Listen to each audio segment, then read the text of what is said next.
Entonces,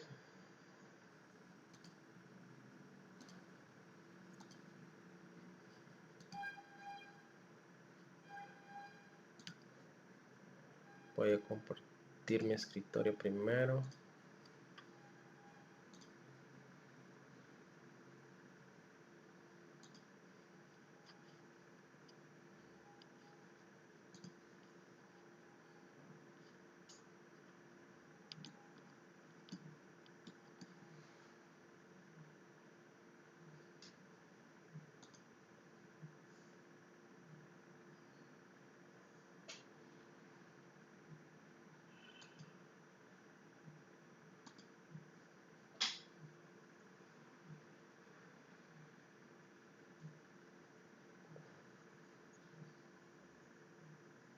Bueno, al parecer está un poco lenta la plataforma. Bueno, ahora la pregunta es, ¿ya todos pueden ver mi pantalla? Solo me confirman, por favor.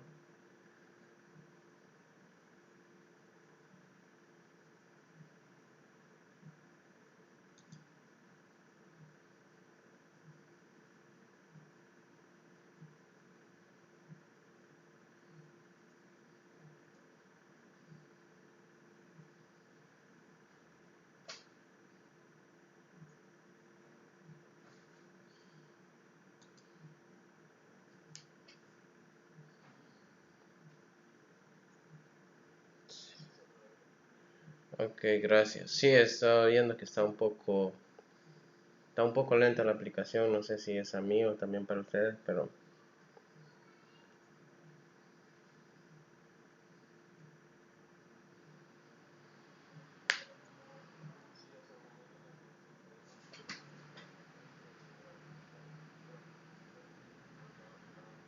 están todos. Ajá. Sí, creo que es por lo mismo, porque de hecho consulté con otras sedes y me dijeron lo mismo, que está un poco lenta, ¿no?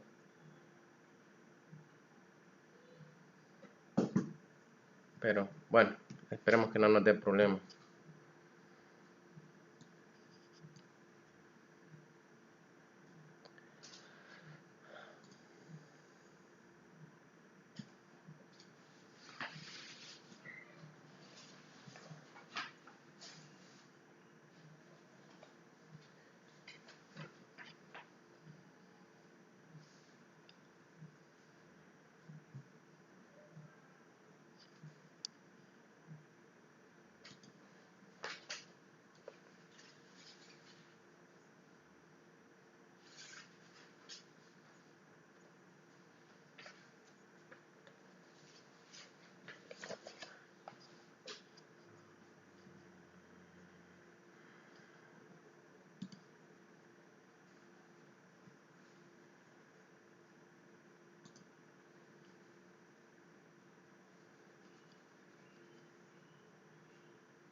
Bueno, entonces el día de ahora pues nos toca hablar un poco acerca de lo que es el aprendizaje guiado y los contenidos que vamos a tratar de desarrollar en esta tutoría. Pues está lo que es el potencial de aprendizaje, características del aprendizaje mediatizado, el valor del error como fuente de realimentación del aprendizaje, algunas categorías de los errores, el rol del docente o de la docente y algunas prácticas educativas familiares.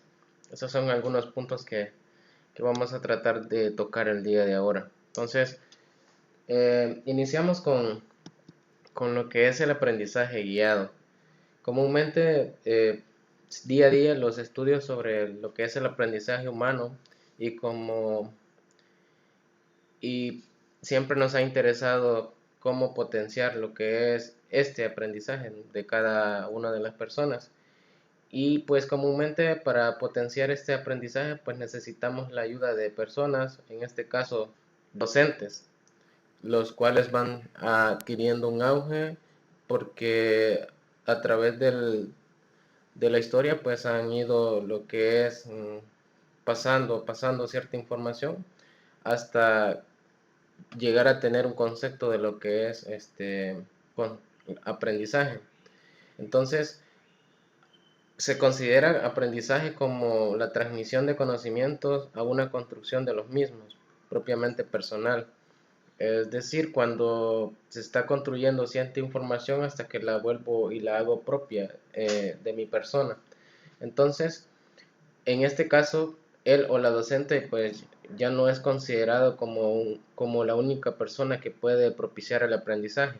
Hoy en la actualidad pues existen muchas herramientas aparte de un docente o que pueda guiar ese aprendizaje, ¿no? Y eso lo conocemos como de la tecnología. Existen muchas y otras maneras de poder adquirir lo que es el aprendizaje. Entonces, el rol del docente tiende a veces ser un papel no tan protagonista por el avance que en muchas ocasiones se consideran. Entonces, la idea del aprendizaje guiado es maneras o de cómo poder potenciar el aprendizaje en un estudiante o en una persona de tal manera que logre desarrollar todas sus habilidades cognitivas y que esto le permita obtener un nivel óptimo de aprendizaje, en este caso basado en lo que es el área de matemática. Y el papel protagonista que tiene el docente a la hora de combatir los errores que comúnmente los estudiantes cometen a la hora de adquirir un conocimiento matemático, que es lo que sucede comúnmente. Entonces, comenzamos hablando un poco acerca de lo que es el potencial de aprendizaje. Entonces, a partir de la noción de lo que es zona de desarrollo próximo, muchos autores han investigado acerca de la evaluación del potencial de aprendizaje, tratando de estimar o dar un valor a las funciones intelectuales que se encuentran en estado embrionario y que gracias a procesos de interacción con otros, ya sean experiencias de aprendizaje mediado, pueden convertirse en logros evolutivos y en capacidades reales. En este sentido, pues siempre se está tratando de ver la forma óptima en la que los seres humanos aprendemos y tratando de ver los mecanismos más necesarios o más útiles para poder potenciar esas experiencias y esos aprendizajes que comúnmente son mediados, que permita desarrollar todas las capacidades. Entonces, según esto, este autor Marín ofrecen implicancias de interés para comprender los procesos de enseñanza y aprendizaje y para diseñar estrategias de intervención orientadas a favorecer el desarrollo cognitivo de los estudiantes en la materia de matemática. Es decir, que el, lo que la labor de potenciar el aprendizaje pues da como herramienta ciertos procesos o ciertos mecanismos de enseñanza y aprendizaje donde se diseñan estrategias que van siempre orientadas a desarrollar todas las capacidades cognitivas de un estudiante en el área en una asignatura de matemática, en este caso, perdón. Ahora, Feuerstein es un autor. Para él dice que concibe el organismo humano como un sistema abierto, cuya estructura cognitiva puede ser modificada bajo condiciones específicas de intervención. Para este autor, pues, considera de que una persona o un niño, una niña, o un ser humano en este caso, pues es como una esponja, ¿no? Que está abierto a adquirir o a aspirar necesariamente todo lo que se pueda en este caso. Entonces, es decir que el ser humano es una persona la cual es bastante modificable en ese sentido.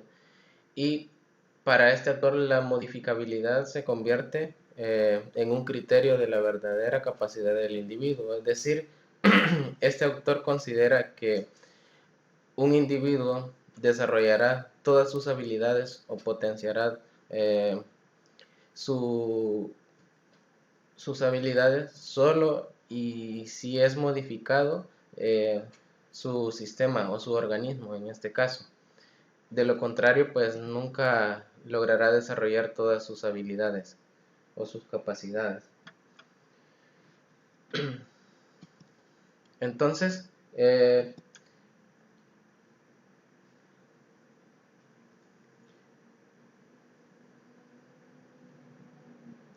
esto solamente, bueno, propone lo que es un modelo elaborado para que está relacionado con el desarrollo cognitivo, los procesos que intervienen en el mismo y los dos factores responsables de este desarrollo cognitivo en realidad se consideran bajo dos etapas. El primer factor es que la exposición directa del organismo a la estimulación, es decir, muchos estudiantes potencian su aprendizaje exponiéndose directamente al problema. Es decir, por sí solos tienden a desarrollar la habilidad, a despertar sus capacidades, desarrollando o resolviendo, indagando, investigando ciertas operaciones o ciertos problemas. Y el segundo factor responsable del desarrollo cognitivo es la experiencia del aprendizaje mediatizado. Es comúnmente es la labor que realizan los docentes en este caso, ¿no? Ellos tienden a hacer una mediatización de tal manera que proporcione una experiencia de aprendizaje a los estudiantes. Pero estos dos factores, tanto la exposición directa como la experiencia mediatizada, eh, pueden ocurrir simultáneamente y también pueden ocurrir por separado. Pero la importancia de cada uno difiere en los distintos estadios de desarrollo del sujeto. Es decir, eh, el aprendizaje por exposición directa se modifica el organismo humano al entrar en contacto directo con sus fuentes ambientales. Entonces, eh, realizará lo que es una adaptación a la hora de exponerse y ser estimulado directamente. Pero en el aprendizaje mediatizado, siempre se dará la interacción del sujeto con un adulto, con un par o con un docente en este caso, que sirve de mediador entre los estímulos y el estudiante seleccionado, tratando de darle una interpretación al significado que ha recibido de los estímulos para que éste lo comprenda de una mejor manera. Es decir, eh, si tenemos la exposición directa, pues para la exposición directa, en muchas ocasiones en el área de matemática, primero necesitamos lo que es un aprendizaje mediatizado, es decir, primero está la solución, un problema matemático y el estudiante y en medio se centra el docente que primero explica eh, el concepto o el términos necesarios para que éste pueda desarrollar por sí solo lo que es el problema. Entonces, sobre todo cuando son problemas matemáticos con los cuales está apenas comenzando a familiarizarse lo que es el estudiante en este caso.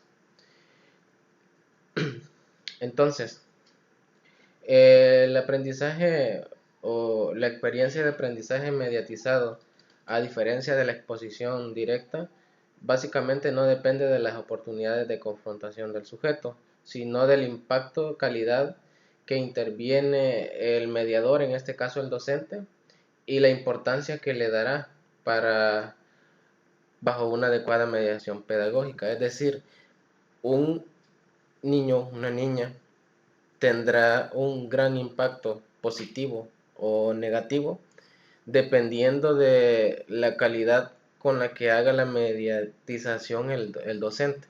Y este es algo bastante importante que debería ser considerado por profesores, en este caso de, de grados iniciales, como primero, segundo, tercer grado, porque eso es donde están básicamente las bases para lo que es el desarrollo en este caso, de todas las áreas. Entonces, comúnmente cuando, bueno, lo que se aprecia en muchas ocasiones es que a un niño de segundo o tercer grado, por ejemplo, se le está enseñando suma, resta, multiplicación, etcétera, pero dependiendo de la mediación que haga el docente, es decir, enseña la aplicación, en qué consiste, cómo lo utiliza, la forma creativa en lo que lo presenta. Como es un concepto nuevo para el estudiante recibirá un impacto de tal manera que lo entendió, lo apreció y le llamó la atención y le gustó. Eso significa que cuando ya él se haga al segundo factor, que es la exposición directa, la estimulación que le generará resolver un problema donde tiene que multiplicar, dividir, sumar o restar, será una estimulación positiva y por lo tanto tendrá el deseo de resolver los problemas. Pero si el impacto que recibió en ese momento fue un impacto negativo, entonces al exponerse directamente a un problema de estos, pues el niño eh, será todo lo contrario, ¿no? No le gusta, mostrará desinterés, a lo mejor no lo desarrolla, etcétera. Entonces, todo ese tipo de situaciones eh, son las que potencian el aprendizaje, y la mejor manera de potenciar el aprendizaje pues está desde las aulas primarias en este caso. Y digo, eso generará un factor muy importante o muy determinante a la hora de, de, de- de desarrollar lo que es eso en nuestra aula. Eh, bueno, Carlos nos dice, el aprendizaje modificado depende del contexto, exactamente. Es decir, si según lo que plantea este autor, si genera un impacto fuerte, entonces el niño o la niña cambiará su aprendizaje y lo modificará o lo perfeccionará en ese sentido. En este caso, en nuestro país se sigue utilizando el aprendizaje mediatizado, pero no da el paso a la exposición directa, por las mismas razones que hemos observado, bueno, que se observan dentro del aula en este caso.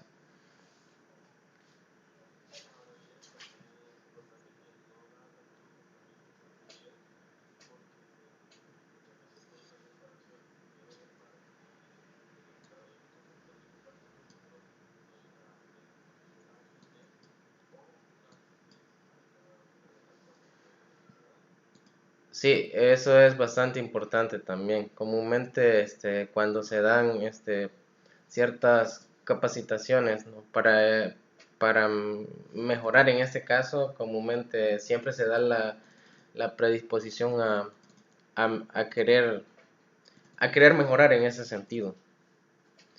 Y pues eso genera de que no se sigue potenciando lo que es el aprendizaje,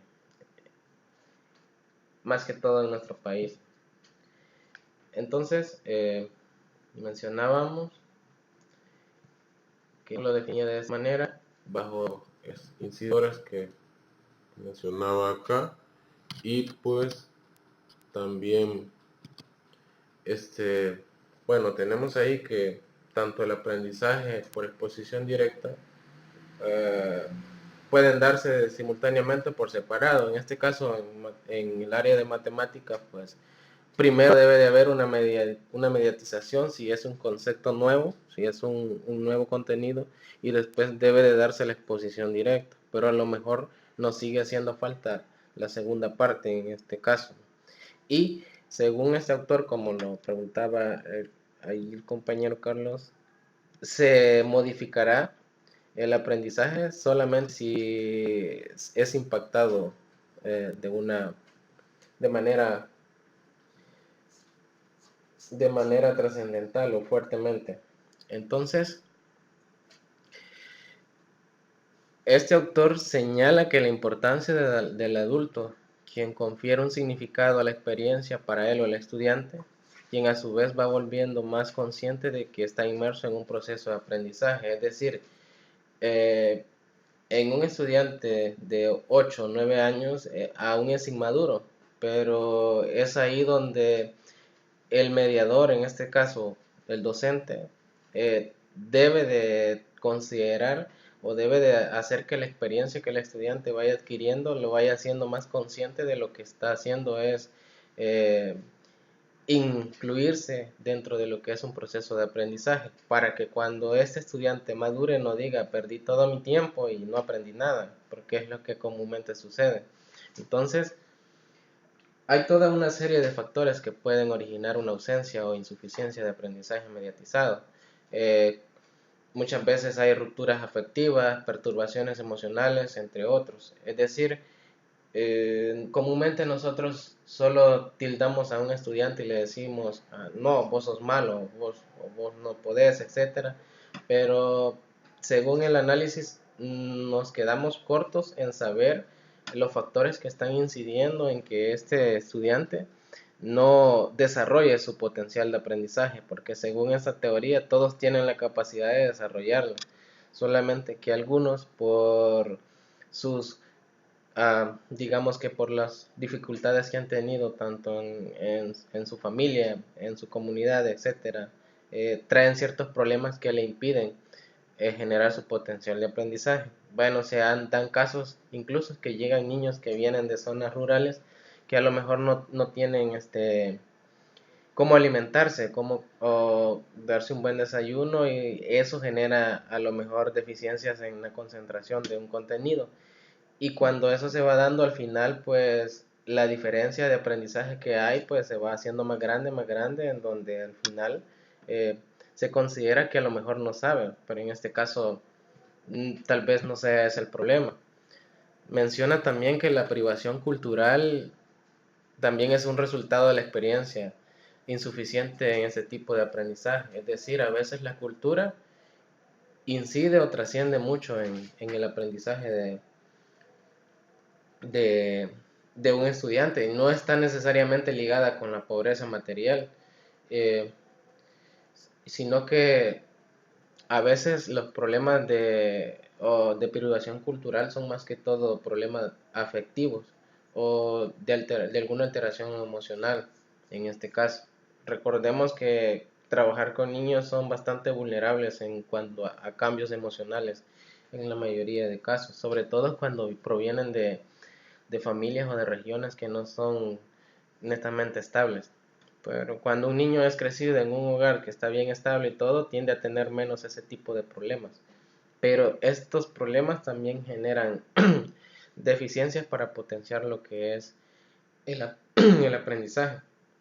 Entonces, es ahí donde entra o juega un papel importante lo que es la labor docente. ¿Por qué? Que eso significa que nosotros, como docentes de matemática, también debemos indagar qué es lo que produce la privación cultural afectiva para generar acciones que solventen estas carencias en los y las estudiantes. Bueno, recordemos y haciendo un poquito de hincapié en esto, que viéndolo desde un punto de vista matemático, el comprender o poder desarrollar problemas matemáticos, en este caso desarrollar las habilidades matemáticas, me permite hacer una conexión con facilidad eh, en cualquiera de las otras áreas. Es decir, no estamos menospreciando las otras áreas, pero básicamente todo aquel que tiene sus habilidades en el desarrollo de problemas matemáticos tiende a sentir fácil las otras áreas. Entonces es ahí donde en realidad la labor de los matemáticos también juega un papel importante a la hora de desarrollar el potencial de aprendizaje. Bueno, de hecho, según estudios se considera de que si una persona estudió una carrera de ciencias exactas como matemática, fácilmente podría desarrollar o estudiar otra área, otra disciplina de las que existen. Entonces, básicamente la afectividad es un factor dinámico responsable del proceso mediacional. Pero este proceso es responsable de los cambios en la estructura tanto cognitiva de los niños y adolescentes. Es decir, la afectividad juega un papel muy importante en lo que es el desarrollo del potencial de aprendizaje. ¿Por qué? Porque se está trabajando con niños, en este caso adolescentes, que tienden a ser muy susceptibles. Entonces, esa afectividad genera cambios drásticos muchas veces en lo que es la estructura cognitiva de los estudiantes.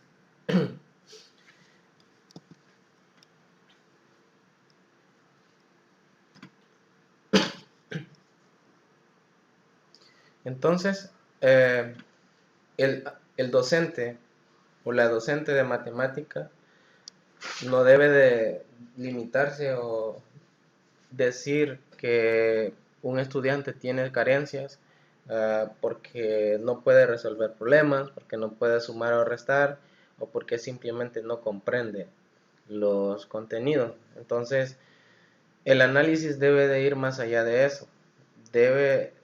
Hay que determinar potencialmente hasta dónde puede llegar ese o ese estudiante. Y, y esto es bien importante, ¿no? Ya tocando esta parte, pues yo tuve una experiencia, bueno, es como una anécdota.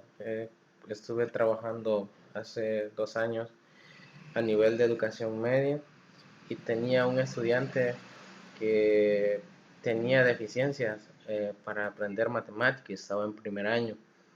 Entonces, el estudiante no ponía su empeño porque básicamente no estudiaba, o sea, le costaba demasiado adquirir los conceptos matemáticos. Y en el primer periodo, como en bachillerato están distribuidos por periodos, dejó como 3 o 4 asignaturas. Entonces, después de la entrega de notas, casi como más de una semana no llegó a la institución. Entonces, cuando llegó así como todo quemado, las manos todas heridas. Y vine yo y le pregunté qué le había sucedido. Y me dijo que de castigo porque no había aprobado todas las asignaturas. Bueno, de hecho había dejado un montón. El papá lo había castigado y lo había puesto a trabajar en el campo. Y lo tuvo así durante una semana. Al terminar la semana le preguntó si quería seguir estudiando o si quería seguir trabajando en el campo. Entonces él decidió estudiar, obviamente, porque el trabajo de campo, si bien es cierto, es bueno, pero también es un poco pesado. Entonces se acerca donde mí y me dice, miren, yo necesito aprender porque si no paso todas las asignaturas, pues me van a sacar de estudiar y empezó a contarme. Entonces, pues lo que hice fue que en los tiempos libres pues le dedicaba un poco, tenía problemas, muchos problemas, pero lo sorprendente es que en un lapso de un mes o mes y medio ya había aprendido más quizás de lo que a lo mejor había aprendido desde primero a noveno grado. Y me sorprendió porque en un principio costaba, o sea, a mí me tenía que explicarle un montón de veces y a medida él iba avanzando, pues él iba volviendo más fácil. El punto está en que logró superar esa deficiencia y al final, cuando terminó el segundo año de bachillerato, porque eso fue en primer año, logró tener una buena o excelente calificación en nota de PAES. De hecho, llegó a sobresalir sobre sus compañeros porque había desarrollado la habilidad los de, bueno, el área de matemática. Entonces él sentía que ahora ya se le hacía más fácil estudiar sociales, ciencias, lenguaje, etcétera. Entonces, de alguna manera, eso no significa que alguien que no puede hacer algo es porque no trae para eso. Entonces, a lo mejor hay ciertos factores que inciden sobre eso y es ahí donde hay que indagar un poco más sobre eso. Y al final, pues, en lo personal, digo, la satisfacción para mí es que se logró superar su obstáculo que tenía y pues pudo potenciar de alguna manera sus habilidades. Eh, ese estudiante. Entonces, bueno, esa es una experiencia que yo tuve hace como 2 años más o menos. Entonces, eso me indica a mí de que realmente sí genera un impacto positivo, ¿no? Es este tipo de cosas, en realidad. Bien, estoy tratando de ver los mensajes, pero está un poco lenta la plataforma.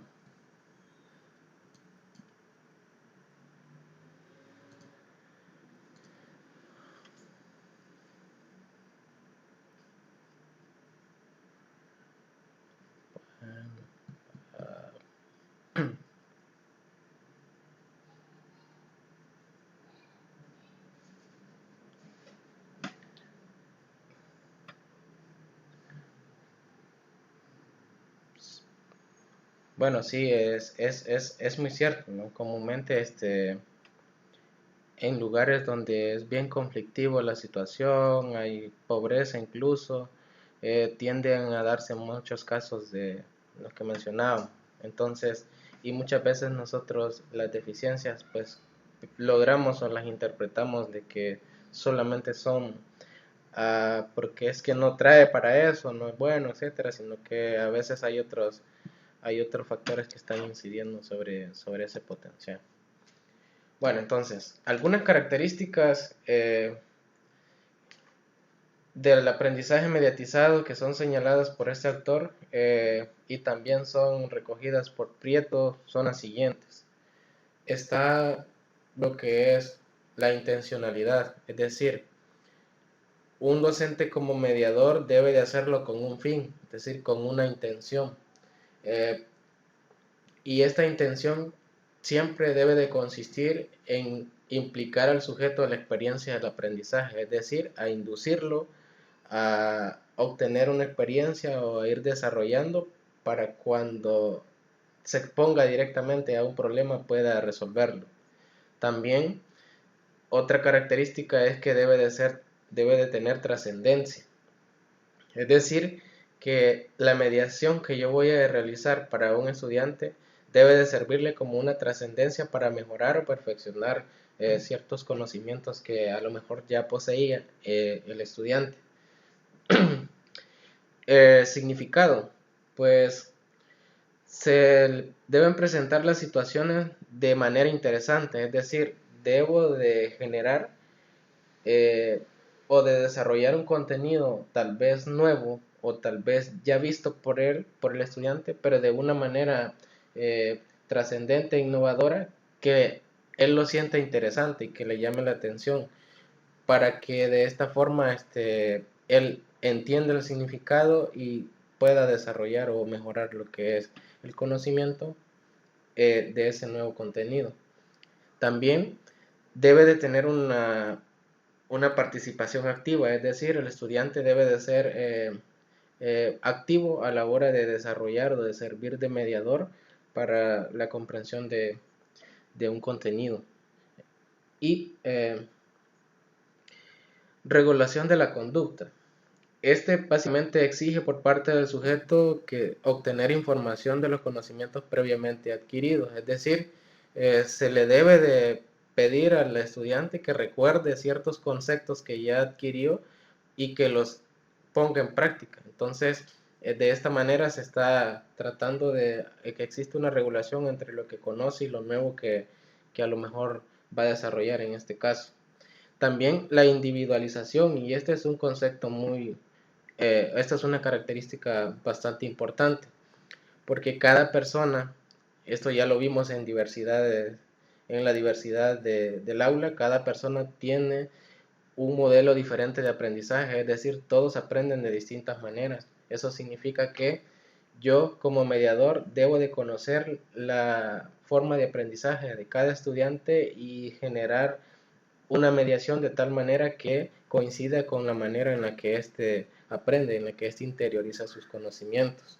También otra característica es competencia, es decir, que siempre se intentará potenciar al máximo la capacidad de aprendizaje de cada niño.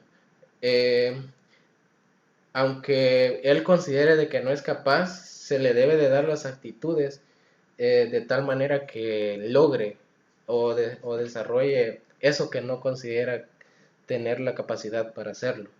Entonces, todas estas características, algunas se dan en mayor o menor medida durante lo que es el aprendizaje mediatizado. Y pues son estas las que definen básicamente el impacto que tiene ese aprendizaje dentro de lo que es un estudiante. Ahora, mencionamos aquí lo que son algunas reflexiones que tienen que ver con respecto a lo que es el aprendizaje mediatizado. Y una primera reflexión dice, bueno, ¿de qué me vale a mí como docente darme cuenta a partir de un diagnóstico que una estudiante tiene dificultades en la resolución de un logaritmo? ¿No sería mejor que me preocupara más en indagar lo que puede llegar a dominar que en lo que no domina?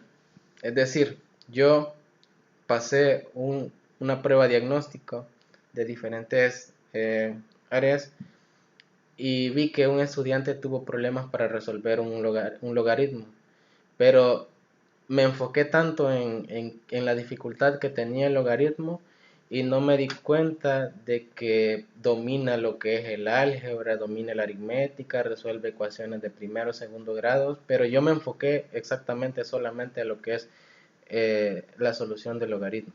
Es decir, en este sentido, ¿no sería mejor que me preocupase, en lugar de detenerme o hacer tanto énfasis en que no pudo resolver un logaritmo, en ver todo lo que ya domina y las cosas que podría llegar a dominar en algún momento, tomando como base los conocimientos que ya tiene? Es decir, no estamos dejando por un lado de que hay que corregir el error del logaritmo porque a lo mejor no lo ha visto, lo conoce con dificultad, pero no hay que o no debería de dejarse de lado el hecho de que los conocimientos que ya posee pues son bastante fuertes en este sentido.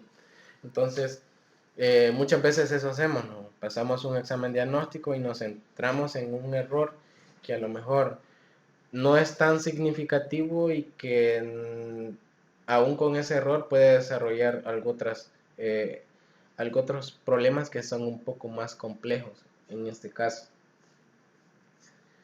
Entonces, en este sentido, pues se parte de que la afirmación de que el proceso tiene mayor significación que el producto, en este caso. Entonces, una vez que se reconoce esto, pues es esencial distinguir las fases del acto mental y determinar cuál de ellas produce el fallo y qué conduce a una respuesta incorrecta.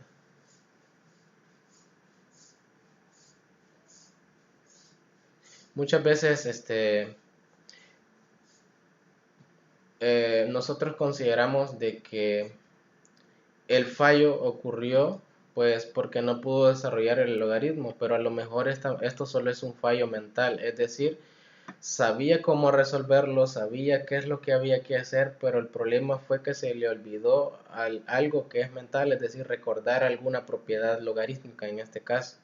Pero hubiese bastado con recordarle esa propiedad logarítmica porque a lo mejor y sabía cómo aplicarla. Es decir, a donde nos centramos en el problema tal vez no era tan relevante como lo que ya dominaba y lo que a lo mejor podría llegar a hacer con ese conocimiento. Entonces es ahí donde se debe de tener cuidado en cuanto en qué nos centramos, en qué deberíamos de considerar en realidad. Bien, entonces tenemos acá otra segunda reflexión. Y esta reflexión dice, si es cierta, si esta afirmación es cierta, ¿cómo podemos hacer para que los contenidos de matemática que impartimos se puedan relacionar con los valores y metas de la cultura y que no se queden en una simple memorización de fórmulas carentes de sentido para los estudiantes? Es decir, ah, comúnmente lo que sucede o por lo que los estudiantes dejan de ver interesante y dejan de potenciar su aprendizaje es porque les parece de que lo que hacen en matemática es memorizar fórmulas y aplicarlas, pero no ven la aplicación directa en la solución de problemas del entorno y eh, empieza a perder esa, esa calidad de aprendizaje y por lo tanto empieza a reducirse lo que es eh, el interés por la asignatura en este caso. Entonces, en este caso, pues la experiencia de aprendizaje mediado, pues no solo transmite contenidos, actitudes, sino que debe de favorecer o, o no a las estructuras cognitivas del estudiante, el cual debe de orientarlo en el proceso de aprendizaje para que encuentre significatividad en lo que aprende y a la vez pueda darse cuenta de sus potencialidades. Es decir, la manera en la que desarrollo o imparto un nuevo contenido debe de generar un cambio cognitivo en el estudiante que le permita interiorizar eso, que pueda ver cuál es la aplicabilidad que tiene y que permita darle cuenta del potencial que posee en este caso. Pero si lo retomo y lo llevo esta es la fórmula y aplíquela, entonces para ellos pues con aprenderse la fórmula ya lo pueden resolver y eso va perdiendo, va degradando a desarrollar el potencial que posee un estudiante.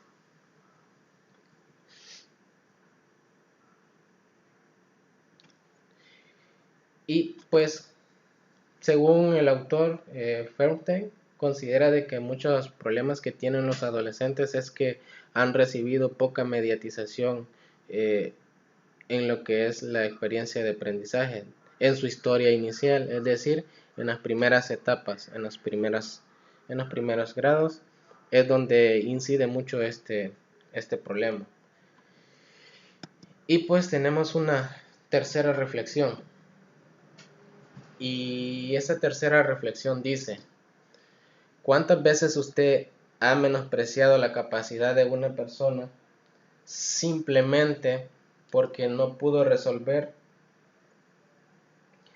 uh, un problema matemático que para usted era fácil de solucionar?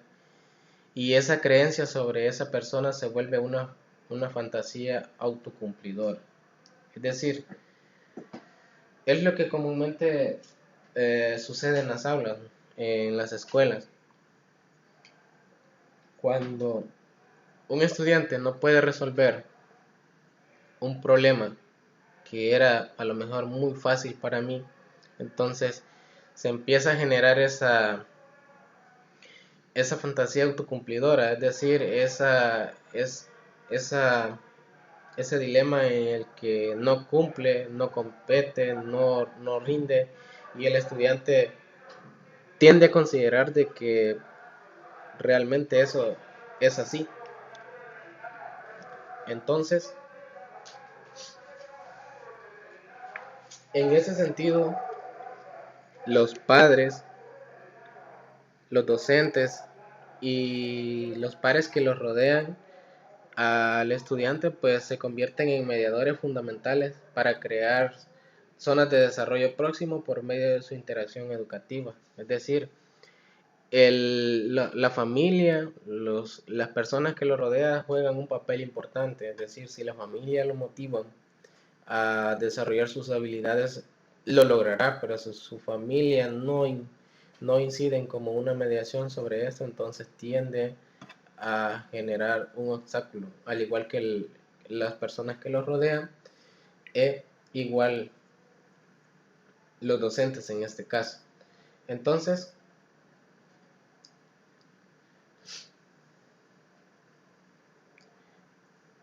las estrategias de distanciamiento que pueden utilizar padres y maestros eh, influyen en el desarrollo mental tanto de un niño y de un adolescente. Entonces, Estas estrategias de distanciamiento, pues lo que hacen es que están referidas a los comportamientos que estimulan al niño a trascender en el mundo perceptual inmediato y desarrollar sus habilidades representacionales. Es decir, eh, comúnmente cuando eh, un estudiante tiene dificultades matemáticas y se hacen trabajos en equipos, pues nadie quiere trabajar con él, no es que no puede, no es que, y comúnmente tiende a haber un distanciamiento y eso tiende a generar, pues a estimular en el niño una percepción, es decir, él percibe de que no es capaz, de que tiene problemas para desarrollar o para comprender un contenido y por lo tanto lo aísla.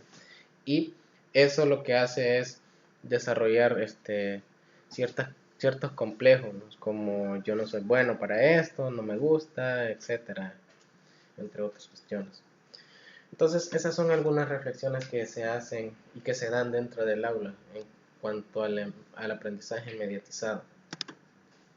Ahora, si sabemos cuáles son los errores que podemos encontrar dentro de lo que es el aula como estudiante, entonces, ¿qué valor podemos darle a ese error para utilizarlo como una fuente de realimentación de aprendizaje?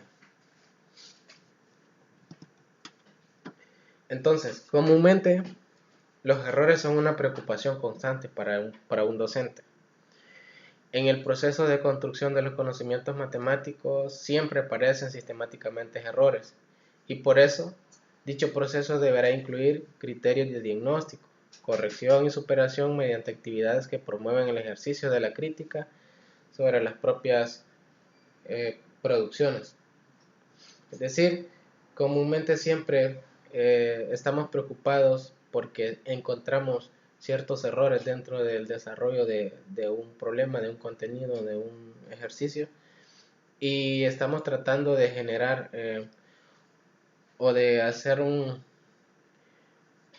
una solución sistemática de cómo evadir o corregir esos errores. Entonces, en general, lo que más preocupa es la persistencia y la masividad de alguno de ellos. Es decir, cuando a pesar de haber dado una corrección del error que se estaba realizando, sigue persistiendo en este caso. Y a veces preocupa más cuando casi todo el grupo sigue cometiendo el mismo error, cuando este ya se ha tratado de corregir en una o varias ocasiones. Entonces,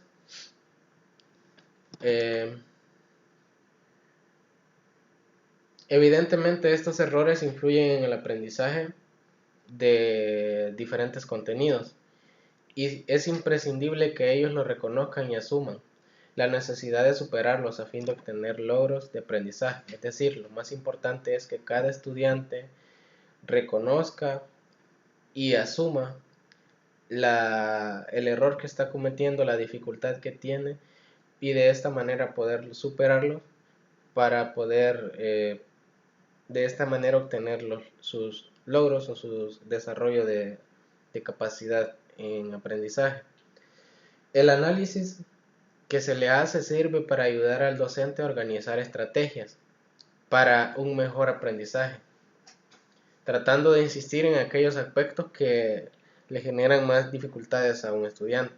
Entonces, esto contribuye a mejorar o a hacer una mejor preparación de instancias de corrección, es decir, tras encontrar los errores, un docente debe darse cuenta de los errores que se están cometiendo, debe de analizarlos y debe de generar las estrategias necesarias que permitan mejorar el aprendizaje, tratando de hacer hincapié en aquellos aspectos que siguen generando mayor dificultad y de tal manera que se pueda corregir esos tipos de errores que se cometen.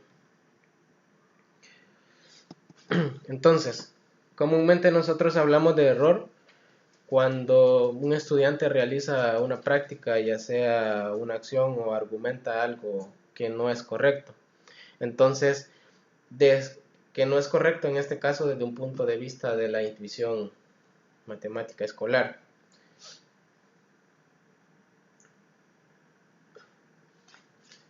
Entonces, eso es lo que nosotros comúnmente consideramos como error. Entonces, el protagonismo que nosotros como docentes le damos al error y la forma en que trabajamos con él influye en el aprendizaje y en el rendimiento académico de nuestros alumnos. Es decir, la estrategia que se utilice y la manera en que se logra abordar ese error será, será el que influirá para que éste sea comprendido correctamente y sea corregido, o seguirá persistiendo eh, siempre en los estudiantes. Entonces, comúnmente se asume que cuando un alumno comete un error, él está expresando el carácter incompleto de su conocimiento. Y eso es lo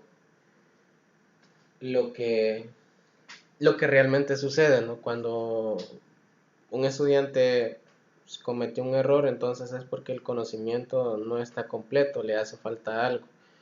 Y si se corrige ese problema a tiempo, entonces no seguirá persistiendo a la hora de aplicarlos en otros contextos diferentes. Lo importante es corregirlo y reflexionarlo de tal manera que el error sea una fuente de aprendizaje significativo en el aprendizaje de un contenido matemático. Es decir, es recomendable al encontrar un error cuando se desarrolla un nuevo contenido, tratar de corregirlo y reflexionarlo de tal manera que ese error sirva como una fuente de aprendizaje y que sea significativo. Entonces, hoy en día existe preocupación en cuanto a los errores que cometen los alumnos en su trabajo de matemáticas, puesto que el error se ha caracterizado como un aspecto negativo en el proceso de aprendizaje, porque representa un fracaso. Es decir, cuando yo me equivoco resolviendo algo o tratando de entender algo, pues eso es considerado un fracaso. Entonces, algunos autores lo han denominado como un obstáculo en, en la mayoría de ocasiones. Entonces, lo importante debería de ser que este error sea considerado como una fuente de aprendizaje significativo, de tal manera que se logren nuevos conocimientos y surjan nuevas ideas a partir de la corrección de este error. Por lo que es importante que tanto el docente como un estudiante considere el error como una herramienta para el proceso de enseñanza y aprendizaje.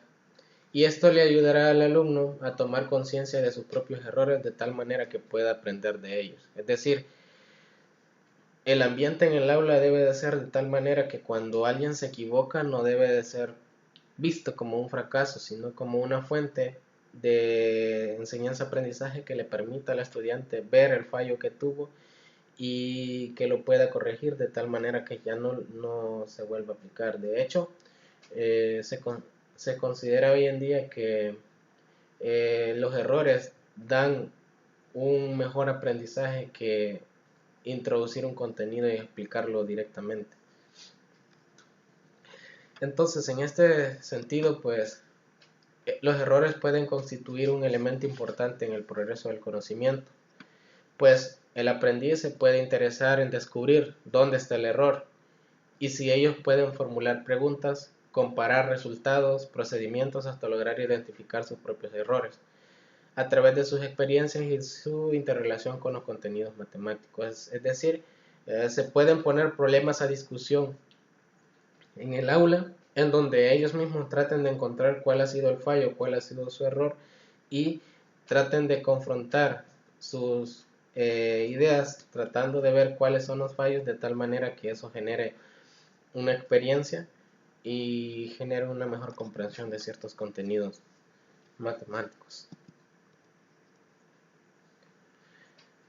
Comúnmente los errores típicos que cometen en los razonamientos de matemáticas se mencionan los que son errores de operación y errores de concepto. Entonces, los errores de concepto pues son los que intervienen directamente en la adquisición de un concepto matemático.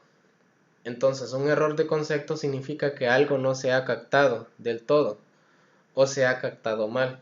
Entonces, cabe señalar que los errores que a primera vista se consideran de operaciones a veces terminan siendo un error de concepto en muchos casos. Es decir, cuando yo paso un diagnóstico y vi que a la hora de resolver un problema hubo un fallo, entonces a lo mejor yo estoy considerando de que hubo un fallo en la operación, pero quizás no es en la operación donde está el fallo, sino que cuando adquirió ese concepto para aplicarlo, lo adquirió de manera errónea o no lo comprende completamente, y a la hora de aplicarlo en una operación lo aplicó incorrectamente. Entonces, por eso se considera de que en muchas ocasiones errores de operaciones terminan siendo errores de concepto.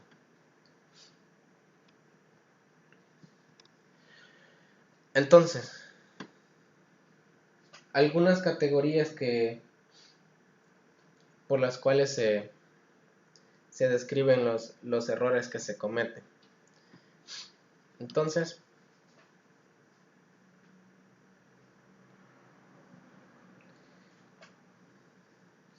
bueno, siempre se considera pues que los errores forman parte de las producciones de los alumnos.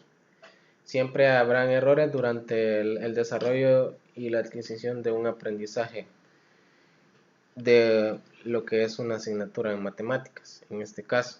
Pues para ello, uh,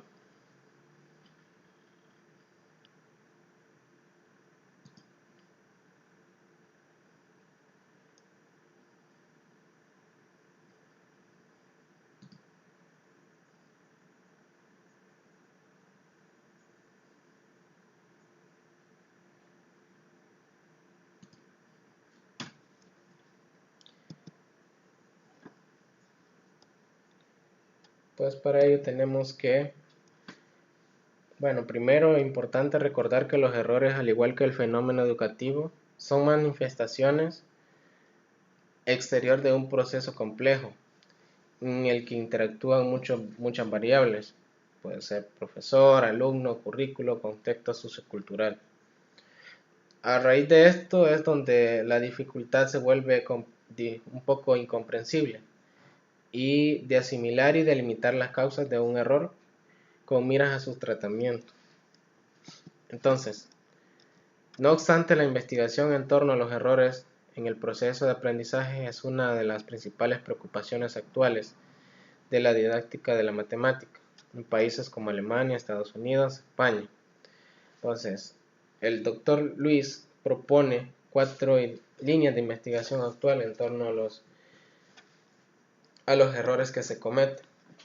Entonces tenemos ahí las cuatro áreas.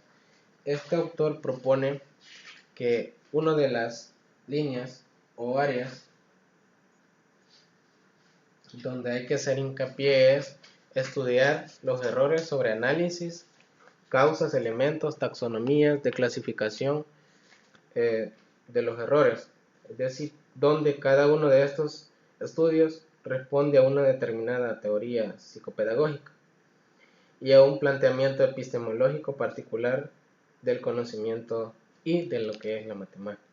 Es decir, esta primera línea es considerar los errores a la hora de hacer un análisis, causas, elementos, taxonomías. Es ahí donde se puede tener o encontrar los errores. Como segundo elemento es trabajos acerca del tratamiento curricular de los errores. Esa es otra línea de investigación donde se puede hacer un análisis.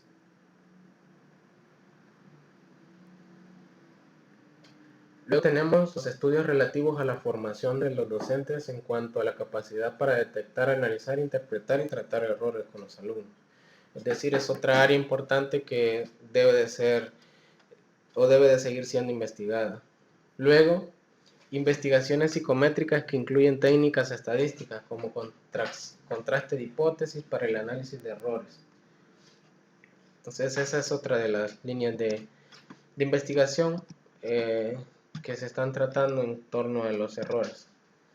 Ahora, el tratamiento de los errores como fuente de aprendizaje.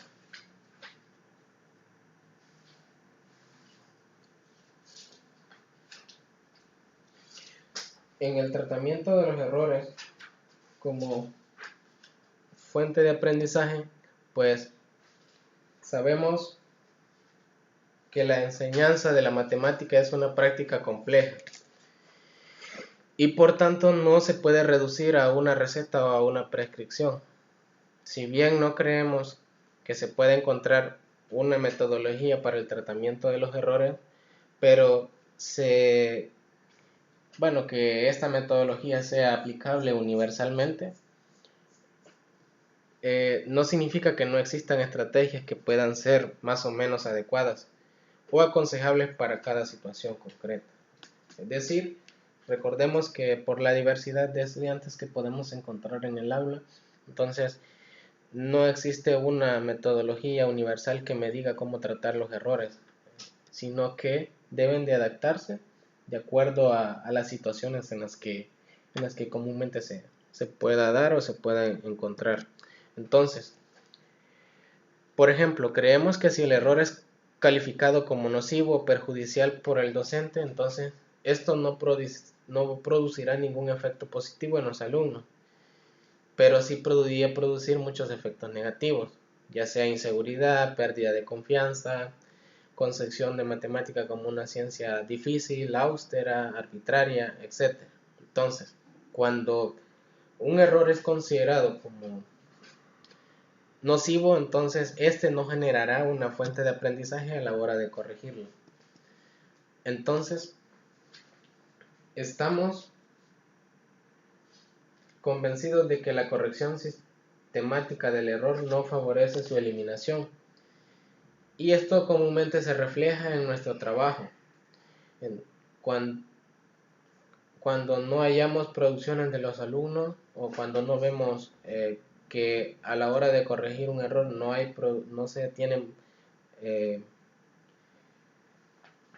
respuestas que nosotros necesitamos o no es producente, entonces siempre encontraremos errores, tendrán que equivocarse, etc. Entonces, eso significa que a pesar de los intentos que se pueden haber realizado, siempre se siguen dando o se siguen manteniendo.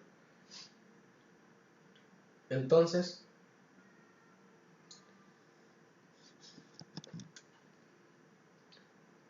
por el contrario, creemos que un camino posible se encuentra en intentando que los alumnos sean los que perciban los errores.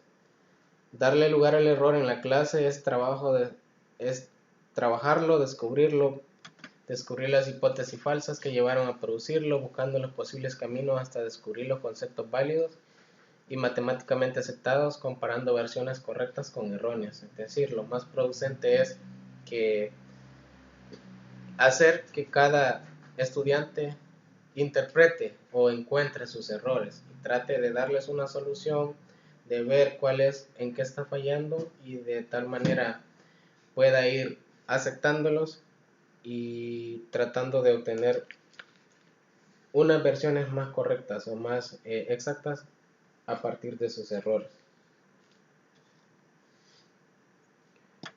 Entonces el estudiante debe participar activamente en un proceso de superación de sus propios errores. No es suficiente decirle solamente al alumno cuál es el camino correcto que debe de tomar o cuál es la solución que debe de seguir. Se debe darle al alumno, se le debe hacer saber que reconozca o interprete su conocimiento, que su conocimiento es insuficiente o no está adaptado, pues si no se le hace hincapié en ese tipo de detalles, pues seguirá recurriendo al mismo error. Es decir, no basta con darle la solución y ver cuál fue el error, sino enfocarse en cuál es la deficiencia que posee y qué es lo que está interpretando mal, pues de lo contrario lo seguirá percibiendo. Entonces, podríamos poner un ejemplo, analizar errores como este. A más B es igual a más B. Partimos de esa propiedad, que A más B es igual a más B. Entonces, partiendo de esa propiedad, un estudiante podría pensar de que A más B al cuadrado es igual a A cuadrado más B al cuadrado. Entonces, una manera de analizarlo, pues, podría ser motivando las siguientes cuestiones, como por ejemplo, ¿qué alternativa se está aplicando aquí? Podría preguntárselas en qué caso podría valer la regla, bajo qué condiciones es que puedo aplicarla, por qué la regla es verdadera en algunos casos y falsa en otros, cómo entonces se puede saber si algo es verdadero o algo es falso en matemática. Es decir, haciéndole todas esas interrogantes o cuestionando todo ese tipo de preguntas, es que se puede hacer un análisis profundo de dónde está el fallo a la hora de tratar de aplicar esa fórmula de esa manera, cuándo es válida y por qué no se cumple para cualquier caso en este sentido. Ahora, ¿cuál es el rol del docente en este caso? Como hemos estado mencionando, pues la mayoría de ocasiones para poder potenciar lo que es el aprendizaje se da en los primeros niveles de enseñanza. Entonces, un docente de secundaria debe estar bien preparado en relación a su rol para asumir la tarea de educar a las nuevas generaciones. Esto implica no solo la responsabilidad de transmitir conocimientos básicos a los estudiantes de matemáticas, también el compromiso de afianzar en ellos y ellas valores y actitudes necesarios para que puedan vivir y desarrollar sus potencialidades. Mejorar su calidad de vida, tomar decisiones fundamentales y continuar aprendiendo. Es decir, el docente de secundaria juega un papel muy importante a la hora de potenciar el aprendizaje de matemáticas en este caso. Algunas de las características principales que debe de poseer un docente son las que mostramos ahí. Este debe ser el nexo entre la sociedad actual y el educando. Es decir, él es el mediador en estos dos fines.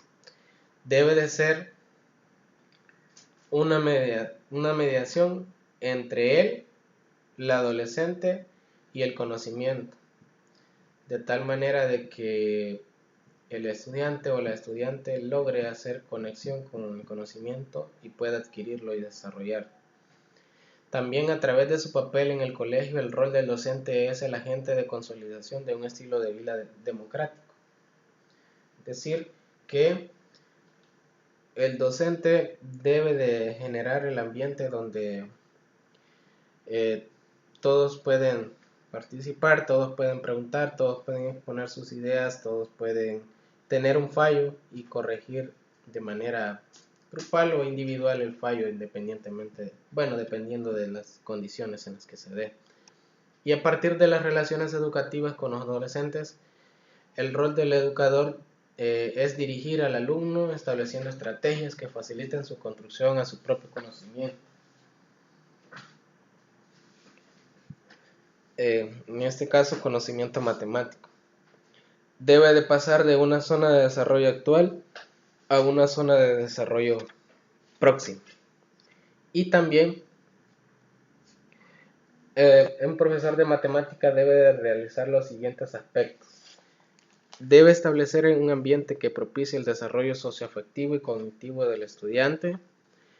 Debe de evaluar el currículum en función de los requerimientos socioafectivos y sociocognitivos de los alumnos. Realizar el planteamiento de su tarea en función de esta evaluación. Debe seleccionar las estrategias metodológicas que mejor se adopten a las construcciones cognitivas. Y debe de conducir lo que es la enseñanza.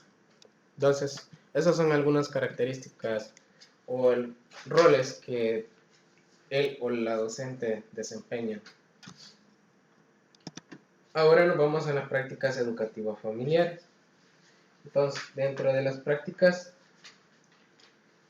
educativas familiares, pues consideramos el papel que juega la familia en la potenciación de lo que es el aprendizaje. Entonces, comprendemos prácticas educativas familiares a aquellas